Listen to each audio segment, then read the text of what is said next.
Amazon दरिया का बहाव इतना ज्यादा है कि दुनिया के किसी भी दूसरे दरिया से ज्यादा पानी समंदर में ले जाता है। आज भी अमेज़न के गहरे और दूर दराज इलाकों में 100 से ज्यादा ऐसे कबाइल आबाद हैं जिनका जदीद दुनिया से कोई बराह रास्त राब्ता नहीं। ये कबाइल ना इंटरनेट जानते हैं, ना मोबाइल, ना शहरों की चमक दमक। इनकी दुनिया बस दरख्तों, दरिया और कुदरती वसाइल तक महदूद है। ये लोग कदीम जबानें बोलते हैं जिनमें से कई जबानें दुनिया में और कहीं नहीं मिलती। इनके रस्म और रिवाज नस्ल दर नस्ल मुंतकिल हो रहे हैं, चाहे वो इलाज मुआलजे के तरीके हों या इबादत या शिकार का फन। ये कबाइल दरख्तों, जानवरों, सूरज, चांद और पानी को मुकद्दस मानते हैं और कुदरत को एक जिंदा हस्ती की तरह पूजते हैं। सबसे हैरत अंगेज बात यह है कि ये लोग आज भी पत्थरों के हथियार, तीर कमान और कुदरती जड़ी बूटियों से अपनी रोजमर्रा की जरूरियात पूरी करते हैं। इनके घर मिट्टी, बांस और पत्तों से बने होते हैं और इनकी खुराक जंगल की पैदावार से हासिल होती है। इनकी जिंदगियों को देखकर ऐसा महसूस होता है जैसे वक्त सदियों से वही रुका हुआ है। कोई घड़ी नहीं, कोई कैलेंडर नहीं, सिर्फ दिन और रात, सूरज और चांद के हिसाब से जिंदगी रवां-दवां है।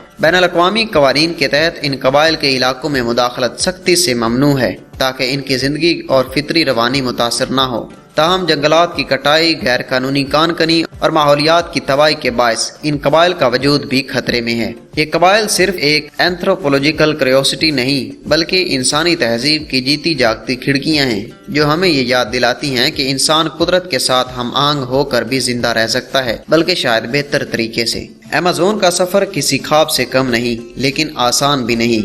यहाँ रास्ते नहीं बल्कि नदी नाले, पैदल चलने के लिए कीचड़ और पौधों से अटे हुए जंगलात हैं और हर तरफ एक पुरअसरार खामोशी जो कभी परिंदों की आवाज़ों और कभी बंदरों की चीखों से टूटती है।